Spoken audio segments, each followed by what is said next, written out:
Hello there! Today we're talking all about pain. Pain is actually a pretty complex issue, and to understand it, we have to understand a decent amount of things. The first thing we have to understand is that pain is actually a very personal experience that is highly subjective to an individual. This means that even as healthcare professionals, we're always going to have a limited ability to understand a patient's lived experience of pain. Another thing to understand is that pain is both sensory and emotional.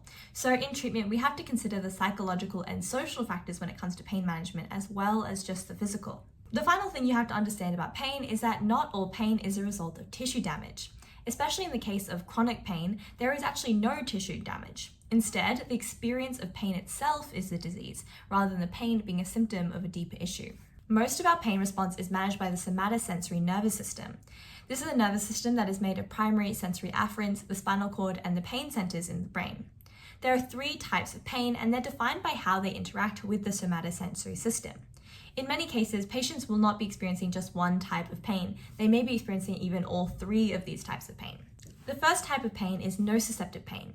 This is the pain that is most often felt by the average healthy person. This comes from actual or threatened tissue damage outside of the somatosensory system. Things like getting a burn on your arm. This is going to activate nociceptors, which report back to the somatosensory nervous system, which tells our brain that we are in pain. Neuropathic pain or nerve pain also comes from actual damage, but this time it is damage to the actual somatosensory nervous system itself, often the spinal cord or the peripheral nerves. Common symptoms of nerve pain include pins and needles, as well as pain that happens spontaneously for no apparent reason. Other common symptoms include disproportionate reactions to stimuli, insomnia, and shooting pains up the spine. Nerve pain can be caused by a few things: diabetes, alcohol use, HIV and AIDS, shingles, as well as nervous system disorders. The final type of pain is nociplastic pain. This is when there is a flaw in the messages in the somatosensory system, which leads to pain signals when there is no tissue damage. Nociplastic pain is caused by a phenomenon called sensitization. Our somatosensory system controls the threshold of what we consider to be painful. If we're experiencing a prolonged painful stimulus, the threshold for what we consider to be painful is going to be lowered. This is why when we have sunburns or rolled ankles, interacting with that body part in any capacity is likely to cause pain, even if normally it wouldn't. Nociplastic pain is caused by central sensitization, which is when there's an increased responsiveness in the central nervous system neurons, even when there is no reason. To understand pain and pain management, we must understand how pain works. Pain signals are sent to 2 places in the brain: the somatosensory cortex, which manages sensory responses, and the cortical region, which manages emotional responses. Because of this emotional component, our pain response is going to be changing depending on our psychological state and our expectations of pain. This is why we see that patients that have anxiety or depression before an operation are more likely to have a higher intensity of pain after said operation. This is one of the reasons that there needs to be a multidisciplinary approach to managing pain. Things like reducing depression and anxiety or nutritional support are vital in the treatment of pain. We also want to treat pain as early as possible, since this can reduce the likelihood of acute pain becoming chronic pain. We need to be assessing the patient's pain very thoroughly, since pain type, cause, severity, duration should all play a part in our therapeutic approach to pain. I mentioned before acute pain developing into chronic pain, but what exactly is chronic pain and why is it such a big deal? Well, chronic pain is very different from acute pain, and it can have a significant impact on someone's life, and it can also be highly complex to manage. It can seriously change someone's life, changing their diet, their outlook, their resilience, and their relationships. And the medications that they're on to manage their chronic pain can have adverse effects that can also affect their lifestyle. One of the really unfortunate things about managing chronic pain is sometimes the strategies that people use to manage acute pain can actually worsen chronic pain. For example, patients might not use muscles, relax, and reduce physical activity when they're dealing with acute pain. This is really helpful in the case of acute pain, but will make chronic pain worse because it weakens the muscles. Unfortunately, in many cases, it is very unrealistic to expect the complete eradication of chronic pain. Our first line strategies is going to be non-pharmaceutical approaches like social connections, psychological techniques, physical activity, and improving sleep and nutrition. Our second line treatment is going to be analgesics. Analgesics are less effective when it comes to chronic pain, and since they're going to have to be used consistently over a long period of time, the chances of adverse effects are actually increased. The specific analgesic that someone should be using depends on the type of pain they are experiencing. In the case of chronic pain, this is normally a very complex profile of pain with multiple types of pain at play. For nociceptive pain, which is just regular pain, someone might use paracetamol or NSAIDs. Or in very specific cases, they might use opioids. Opioids are helpful for things like cancer-caused nociceptive pain, which we're going to talk about later. Paracetamol is very, very mild, and it isn't very effective in the case of inflammatory pain. It inhibits COX-1 and 2 enzymes to stop the production of prostaglandins. NSAIDs and opioids have dangers when it comes to long-term use, so we must weigh the risks against the benefits. We will also use the lowest possible dose and focus on other management strategies first. NSAIDs have stronger anti-inflammatory abilities and function through the same pathway as paracetamol. They can cause GI upset though and have slight anticoagulant effects. The NSAID aspirin has the strongest anticoagulant effect. Opioids inhibit mu-opioid receptors in the brain, which manage pain perception to the brain. This causes very, very effective pain control, but there is a risk of addiction, and people can develop opioid tolerance, where the effectiveness of the opioid lowers with continued use. For this reason, opioids tend to be our last resort. While different NSAIDs tend to function the same, opioids can be diverse in function and adverse effects. Particularly, buprenorphine is a partial agonist, not a full agonist, meaning it can be helpful in weaning people off cravings for opioids, a condition that we call opioid use disorder. Tramadol is another opioid, but it also inhibits the reuptake of noradrenaline and serotonin, and codeine is a prodrug of the opioid morphine. This means it's a comparatively weak analgesic, and so it's used in combination with other non-opioid analgesics. Other opioids that you should know about are morphine, oxycodone, hydrocodone, and heroin. For neuropathic pain, we might also use adjuvant drugs. These drugs are drugs that haven't originally been designed for analgesic use, but they can be very helpful. Often these are antidepressants and anti-epileptic agents. This is very good because paracetamol, NSAIDs, and opioids are not very helpful in the case of neuropathic pain since they focus on the peripheral and not the central nervous system. The effectiveness of adjuvant agents are going to be modest and often changes depending on the patient and the cause of neuropathic pain. So there's always going to be a little bit of trial and error in finding the right drug for the right patient. One popular adjuvant drug type is selective serotonin reuptake inhibitors.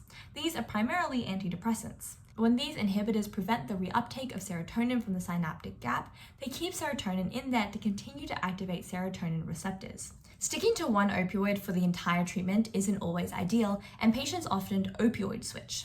There may be a variety of reasons for switching: side effects, pharmacokinetic changes as their disease progresses, or just a lack of effectiveness even after dose escalating. There are a few challenges when it comes to opioid switching though, the main one being that opioids have different potencies, but there is also variability in how different patients respond to different opioids. To fix the problem of different potencies, we use conversion factors to convert to equivalent doses. We also calculate a safety factor to account for variability in patient response. Conversion factors are average equivalences between opioids, and they are to specific dose forms. They tend to also be equivalents to morphine, so you might have to transfer it to morphine and then to another drug. A safety factor is a percentage by which we can reduce that converted dose. This tends to be around a 25 to 50% reduction. So let's look at an example. Let's say we're switching someone from oral oxycodone to oral morphine. This here is a chart that gives us the conversion factors of different opioids to morphine. Let's say we have a patient that takes 20 milligrams of oxycodone and the conversion factor is 1.5. We'd multiply 20 by 1.5 to get 30 milligrams of morphine. This here is a very simple case because they're on the same dosing schedule. But if oxycodone was taken 3 times a day and morphine was taken twice a day, we would calculate the 24-hour morphine equivalent and then use that. This first example is also made easier because we are converting to morphine. Let's look here at a more complicated example. This patient is on tramadol, oxycodone, and MS-Contin, which is sustained-release morphine taken twice a day. We want to stop tramadol and oxycodone and improve baseline pain management with MS-Contin alone. This here is the dosing information of what the patient is taking right now. They're taking 60 milligrams of MS-Contin, 20 milligrams of oxycodone, and 300 milligrams of tramadol. We're then going to be using conversion factors to convert these into the morphine equivalent dose for 24 hours. You're going to notice that MS-Contin hasn't changed, and this is because it's already morphine. Now we're going to have to find the total morphine dose for the 24-hour period. We do this by adding all of these doses together to get 150 milligrams of the morphine equivalent dose. Next, we're going to be calculating our safety factor. The safety factor is going to be a range, and as health professionals, we decide which side of the range a patient is going to be receiving depending on the specific needs of the patient. We do not calculate a safety factor for MS-Contin because we're not changing the MS-Contin. So we see here that if a patient was experiencing symptoms that would suggest opioid toxicity, we would change the dose to be closer to 105 milligrams a day. But if it was a patient that wasn't showing signs of toxicity and has increased pain, we would make the dose closer to 127.5 milligrams. Looking at this information, we may decide to give the patient MS-Contin 60 milligrams twice a day as their new opioid dose. This means the total daily dose is 120 milligrams of morphine, which is within this range. If we were to make an opioid plan for breakthrough pain, we would use 1/12 to 1/6 of the normal dose as required. Breakthrough pain is acute pain that is layered over chronic pain. This tends to manifest as pain that is increased to the point where it cannot be controlled with regular analgesia. If a patient is constantly experiencing breakthrough pain, though, it could be a sign that their dosing needs to be increased. Breakthrough pain is not the same as incident pain. This is pain that's associated with a specific stimulus, like exercising. But we use the same dose for breakthrough pain and incident pain. The difference is that since the cause of incident pain is known, the patient should administer their dose before the activity. This dose is going to be 1/12 to 1/6 of a normal daily dose. We want to be picking an opioid that has a fast onset and a short duration, so it deals with pain quickly and minimizes adverse effects. If someone doesn't see a fast enough onset, there is also a high chance that they may take multiple doses out of desperation, which is very, very dangerous. Something that helps with these pharmacokinetic goals of fast onset and short duration is going to be picking an appropriate dose form, which may be things like sublingual tablets, intranasal sprays, and immediate release tablets. A drug that fits this profile is oxycodone, which has an onset of action of 10 to 30 minutes. We have a daily morphine dose of 120 milligrams. We'll find 1/12 and 1/6 of that dose. Then we use a conversion factor to calculate what the morphine doses would be.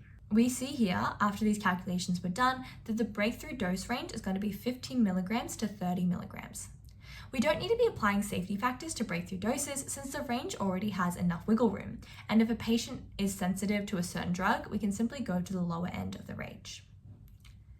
The final step of opioid switching is monitoring and assessing patients' pain relief and risk of opioid toxicity. We should have a plan in place in case pain continues after the opioid switch, and this plan often avoids switching again or increasing the dose.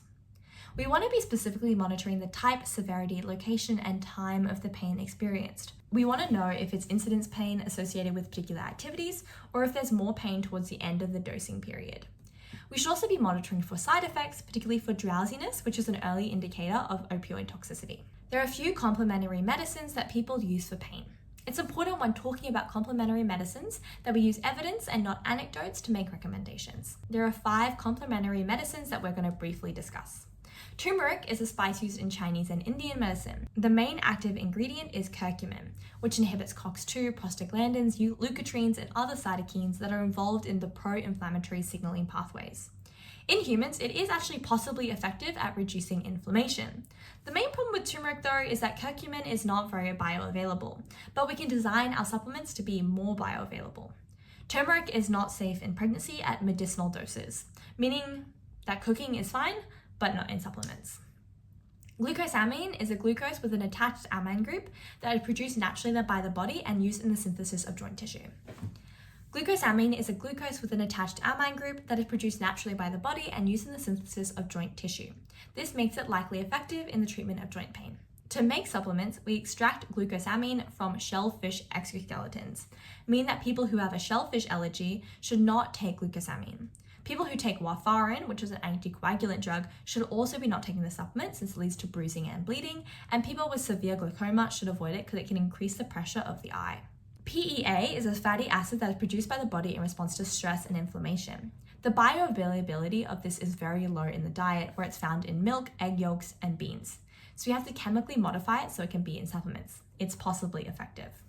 Boswellia is a gum resin that is often taken for osteoarthritis, but there is very limited evidence on any effectiveness. Now that we know what we can be taking for pain management, we're going to be talking about cancer-related pain. Pain caused by cancer is very, very complex since it's both acute and chronic and has a complex pain profile that includes all 3 types of pain: the nociplastic, the nociceptive, and the neuropathic. When it comes to managing cancer-related pain, we follow guidelines set up by the World Health Organization, and these are called the analgesic ladder. There are 3 steps in the analgesic ladder. The first is the use of a non-opioid analgesic with or without adjuvant. The second is the use of a moderate strength opioid with or without an non-opioid analgesic. And the third is the use of a strong opioid with or without a non-opioid analgesic and or an adjuvant. We do not have to go to the next step if the current step provides sufficient pain management. In this ladder, we actually see the use of opioids and non-opiate analgesics, which are often NSAIDs. This is done to reduce the requirement for opioids, which are very addictive. There is no perfect drug or drug combination that's going to be working for every single patient, and so we have to balance the specific risks and benefits for their specific case. When we're talking about cancer, unfortunately, we do have to consider palliative care. Palliative care is a type of end-of-life care that works on improving patient quality of life and helps to help families face the grief that is associated with losing someone who's going to terminal illness. This can be because of cancer, but palliative care can happen to anyone who's towards the end of their life. Palliative care involves the prevention and relief of suffering, but it's not working towards prolonging life or speeding up death. A pharmacist's role in palliative care team is to maintain supply. Often the main analgesics being used is opioids, since they provide the best analgesic effect, and we're not really going to be thinking about long-term effects in this case. We tend to administer medications subcutaneously, since palliative care patients often have difficulty swallowing, have extreme nausea, or have bowel obstruction. Opioids themselves actually tend to cause constipation, and our first line of response to this is going to be laxatives. Docusate is an anionic surfactant which reduces surface tension over stool, allowing more fat and water to combine with it and therefore soften it. Another laxative commonly used is Senocide, also known as Senna, which irritates the colonic wall and will increase fluid secretion and colon motility. If using just laxatives doesn't work, we're going to add macrotol on top of the laxatives. This is going to aid in osmosis and cause the colon to retain water and increase the water in the stool and motility. Another option that we may need to consider is suppositories or enemas. Suppositories are physical objects that are inserted into the rectum and then dissolve, and enemas are liquids that are inserted via a tube, and then that tube is removed after administration.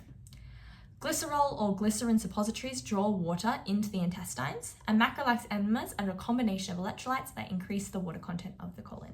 So that's it for pain for now. Hopefully I'm going to get another video out on rheumatology, so that's going over osteoarthritis and stuff like that. So hopefully that will be coming out if I have time with my degree. But yes, that's everything. Ciao!